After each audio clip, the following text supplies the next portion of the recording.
ई light study daily current affair की series में आप सभी का स्वागत है। इस वीडियो में डिस्कशन करेंगे 11 और 12 जनवरी 2022 के हिमाचल प्रदेश राष्ट्रीय तथा अंतर्राष्ट्रीय करंट अफेयर्स के बारे में।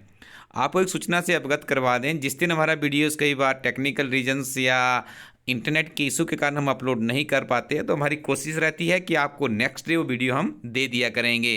तो इस वीडियो में 2 दिन के करंट अफेयर संग्रहित किए गए जो कि आपके एग्जाम के लिए इंपॉर्टेंट है। पहला प्रश्न है, हिमाचल प्रदेश में मनरेगा मजदूरों की ऑनलाइन हाजिरी लाने का प्रावधान कब से किया गया है? तो देखिए, ये प्रावधान किया गया 1 जनवरी 2023 से, और एक अच्छा इनिशिएटिव देखने को मिल रहा है क्योंकि काफ़ी फेक कंप्लेंट्स आती थी कि यहाँ पे फेक अटेंडेंस लगती है मनरेगा के कामकाज जो मजदूर होते हैं, लेकिन अब इसको ऑनलाइन कर दिया गया है। देखिए, इसको एक और यहाँ पे एक बात समझने वाली है, जो विद्यार्थी बड़ी बड़ी परीक्षाओं की तैयारी कर रहे हैं, HSL आइडेंटिटी का उन्होंने मुख्य परीक्षाएं लिखनी है, वहाँ पे आप इस तरह के फैक्ट भी ऐड कर सकते हैं। आपको ज्ञात होगा कि जो ये एक्टिविटीज़ रहती है मनरेगा की ग्राम पंचायत के माध्यम से, और राज्य सरकार का इसमें काफ़ी महत्वपूर्ण योगदान रहता है। लेकिन यहाँ पे हम आपको एक चीज़ ऐड करते हैं जो कि आपके लिए इंपॉर्टेंट है। जो यहाँ पे देखिए, कुछ आपको फैक्ट के साथ में इस बात को समझना होगा। 23 दिसंबर 2022 को केंद्र सरकार द्वारा हिमाचल प्रदेश में मनरेगा मजदूरों के ऑनलाइन हाजिरी लगाने के आदेश जारी किए थे। मनरेगा अधिनियम 2005 की धारा 27 में प्रावधान है कि इस अधिनियम के प्रभावी कार्यान्वयन के लिए केंद्र सरकार राज्यों को जरूरी दिशा निर्देश दे सकती है। तो याद रखिएगा, जो ये मनरेगा अधिनियम बना 2005, उसकी धारा 27 बहुत इंपॉर्टेंट है। मनरेगा में प्रश्न आपसे, इसमें लाइट सर्विसेज में ये प्रश्न आपसे पूछा जा सकता है। देखिए, जब परीक्षा का स्तर सिंपल होता था तो ये पूछा जाता है कि मनरेगा कब इंप्लीमेंट हुआ है, लेकिन वर्तमान में परीक्षा का कंपटीशन बढ़ चुका है, तो आपसे पूछा जा सकता है कि सेंट्रल गवर्नमेंट भी क्या डायरेक्टेड कर सकती है, दिशा निर्देश दे सकती है राज्य सरकारों को मनरेगा से संबंधित नियमों के प्रावधान में। तो ये 2 चीजें आपको यहां से याद रखनी है। हिमाचल प्रदेश में किस कंपनी द्वारा हवाई सेवाएं उपलब्ध करवाई जा रही है? 4 ऑप्शंस आपके सामने हैं। देखो, 4 ऑप्शंस काफ़ी क्लोज है। बताइएगा कमेंट सेक्शन में इसका सही उत्तर क्या होगा, क्योंकि हम इसको आपको बताने वाले हैं, लेकिन जो आपको इसमें दे रहे हैं 2, 4, 5 सेकंड का, इसके बीच में आप कमेंट भी कर सकते हैं। तो इस प्रश्न का सही उत्तर है अलायंस एयर। याद रखिएगा, अलायंस एयर हिमाचल प्रदेश में विभिन्न तरह की सेवाएँ दे रही है। जैसे आपने शिमला से धर्मशाला जाना है तो गग्गल एयरपोर्ट से सेवाएँ दी जा रही है। इसी के साथ में शिमला से कुल्लू के लिए सुविधा दी जा रही है। इनका लाभ भी आप उठा सकते हैं। अपने स्क्रीन पे आप इसमें सारणी भी देख रहे हैं। यदि आप भी कभी विजिट करना चाहते हैं तो आप यहाँ पे जा सकते हैं। आजकल ये सुर्खियों में इसलिए क्योंकि इसका जो किराया है उसे थोड़ा कम कर दिया गया है, उसकी वजह से खबर सुर्खियों में है। तो आपको मुख्यतः ये जानना होगा कि कौन सी कंपनी हिमाचल प्रदेश में एयर सर्विसेज उपलब्ध करवाती है। तो उस कंपनी का नाम है अलायंस एयर। सन्नत आर्ट फाउंडेशन गैलरी शिमला में किस महान साहित्यकार द्वारा इस्तेमाल की गई वस्तुओं को संजोकर रखा गया है? महात्मा गांधी, सुभाष चंद्र बोस, रविंद्रनाथ टैगोर या फिर श्री वल्लभ भाई पटेल? तो इसका सही उत्तर होगा श्री रविंद्रनाथ टैगोर की जो मेमोराइज है, जो उनकी मेमोरीज थी, वहाँ पे जिन वस्तुओं को उन्होंने उपयोग में लाया था जब भी इस फाउंडेशन में आया करते थे, तो अब इन्होंने संजो कर रखा हुआ है और आजकल ये लोगों के लिए काफ़ी सुर्खियों के कारण भी बने हुए हैं।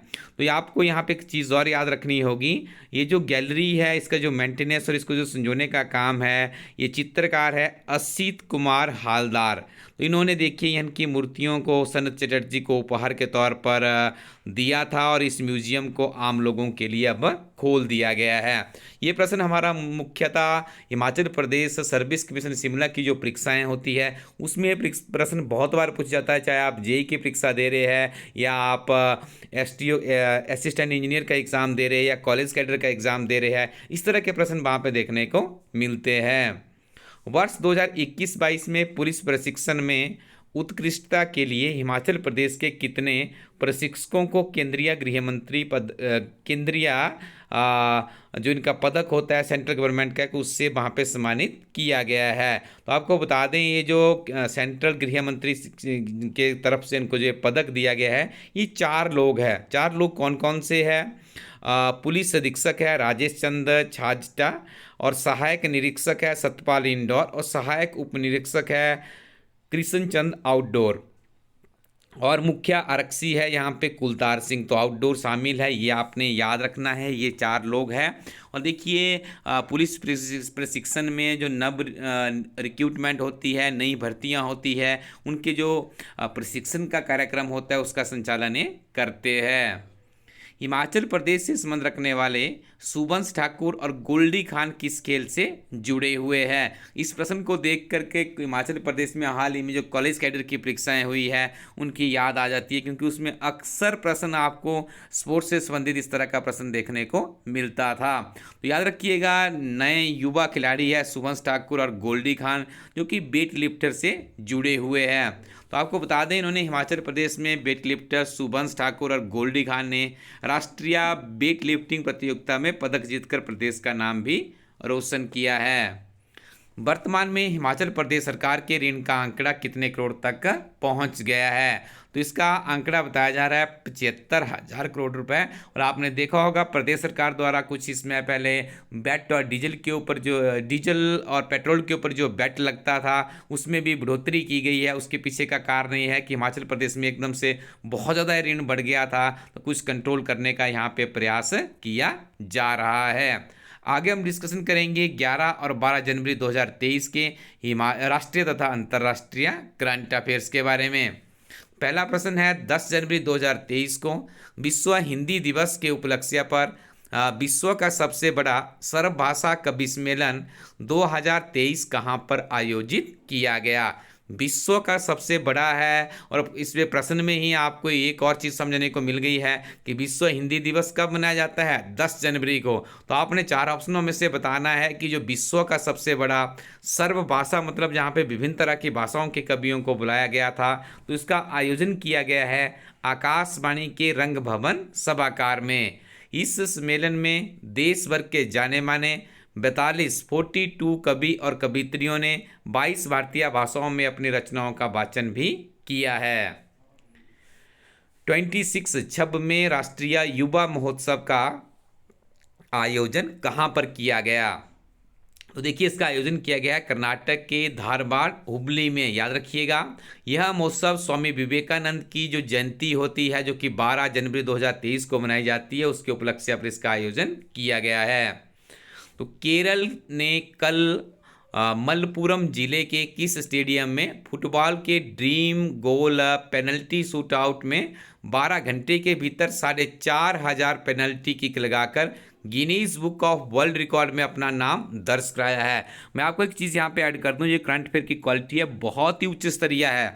आप क्लर्क से लेकर HS IS तक की जो प्रतिष्ठित परीक्षाएं हैं उसमें भी आपको इस तरह के करंट अफेयर देखने को मिलते हैं। क्योंकि हम आपको यहाँ पे बता दें, हमारी टीम वर्तमान समय में AIR न्यूज़ हो गया, PIB हो गया, या गवर्नमेंट के विभिन्न तरह के डिपार्टमेंट्स की जो प्रेस कॉन्फ्रेंस आती है वो हमारा स्रोत है, जिससे इनकी क्वालिटी बहुत बेहतरीन बन जाती है। तो आप याद रखिएगा, ये जो यहाँ पे स्टेडियम है इसको नाम दिया गया है पेयनाड स्टेडियम, जो कि ऑप्शन सी में इसका बिल्कुल सही उत्तर है। पूर्व भारतीय फुटबॉल खिलाड़ी यूसुफ सराफली ने पहली किक सुबह 7:38 पर लगाई, जबकि आखिरी किक युवा मामलों और खेल राज्य मंत्री भी अब्दुर्रहिमान ने शाम को 7:38 पर लगाई है। तो ये रिकॉर्ड बनाया गया है 12 घंटे का, जो कि Guinness book of world record में दर्ज हो चुका है। ये आपने याद रखना है। 83वां अखिल भारतीय सम्मेलन कहाँ पर आयोजित किया गया? शिमला, जयपुर, धर्मशाला या फिर बेंगलुरु में? तो इसका आयोजन किया गया है जयपुर में। इस सम्मेलन का शुभारंभ किया गया भारत के उपराष्ट्रपति श्री जगदीप धनखड़ के द्वारा, और इसका समापन किया गया है राज्यपाल कलराज मिश्र जी के द्वारा। अनुसंधान और विकास संगठन DRDO ने कहाँ से एकीकृत प्रशिक्षण रेंज से कम दूरी की बैलिस्टिक मिसाइल पृथ्वी 2 का सफल परीक्षण किया है? तो ये सफल परीक्षण किया गया है उड़ीसा के चांदीपुर से। आप याद रखिएगा, पृथ्वी 2 मिसाइल सिंगल स्टेज का लिक्विड ईंधन वाली मिसाइल है, जो अधिकतम 500 किलोग्राम वजनी हथियार ले जा सकने की क्षमता रखती है। इस मिसाइल की शुरुआत 1983 में शुरू हुए integrated guided missile development program यानी IGMDP के तहत की गई थी। विश्व बैंक की रिपोर्ट के मुताबिक विश्व की 7 बड़ी अर्थव्यवस्थाओं में से वर्ष 2022-23 में किस देश की अर्थव्यवस्था तीव्र गति से आगे बढ़ेगी? तो ये कहा गया है भारत के लिए। और आप याद रखिएगा, भारत की अर्थव्यवस्था वित्त वर्ष 2023-24 में 6.6% की दर से बढ़ने का अनुमान है।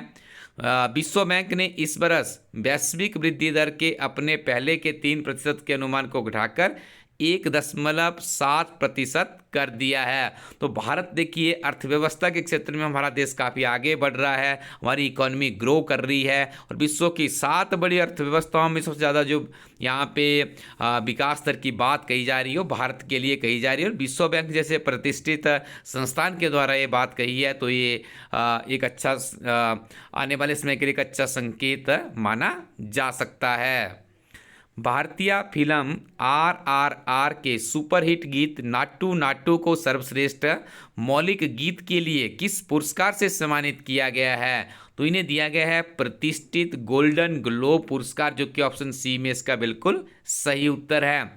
फिल्म निर्देशक SS राजामौली की इस सुपरहिट फिल्म के गीत का संगीत निर्देशन MM कीरावानी ने किया है। आपको सिंपली अपने जो भी आप वेब ब्राउज़र यूज़ करते हैं वहाँ पे टाइप कीजिए elitestudy.co.in। जब आप इस वेबसाइट पे जाएंगे आपको ऐसी किताबें मिलेगी हिमाचल प्रदेश की जो कि आपके एग्ज़ाम की पूरी रूपरेखा को ही बदल देगी। आप यहाँ पे करंट अफेयर की क्वालिटी को देख रहे होंगे। हमारी टीम आपको इसी तरह के उत्कृष्ट श्रेणी के पूरे वर्ष भर के current affair book year book में भी देती है। वर्तमान समय में इंग्लिश लैंग्वेज की ईयर बुक इस बार पहले लॉन्च कर दी गई है, हिंदी की कुछ दिनों में आने वाली है।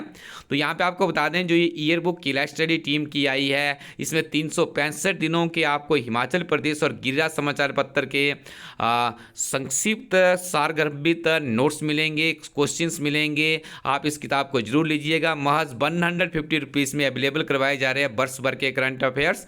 10% का डिस्काउंट भी अवेलेबल है। इसके साथ में हिमाचल प्रदेश के करंट अफेयर्स की त्रैमासिक करंट अफेयर की किताब भी लॉन्च कर दी गई है। तो इसके साथ में GIT की तैयारी आप कीजिए, क्योंकि इलाइट स्टडी टीम की GIT की किताब हिमाचल प्रदेश की बहुत ही प्रतिष्ठित किताबें हैं। यदि आप आने वाले समय में हिमाचल प्रदेश में HS अलाइड, नायब तहसीलदार, sub inspector, CDPO, TWO, EO, ACF, RO इत्यादि परीक्षाओं की तैयारी कर रहे हैं तो आप अपनी स्क्रीन में 2 किताबें देख रहे हैं जो कि अंग्रेजी और हिंदी में है।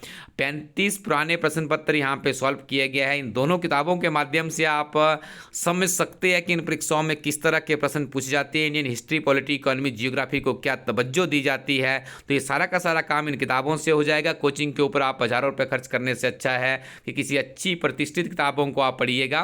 तो आप इलाइट स्टडी को.in वेबसाइट में जाकर के एक बार किताबों को रिव्यू कीजिएगा, अच्छी लगेगी तो आप इनको आजमाइएगा भी। Thank you very much, keep watching elite study YouTube channel.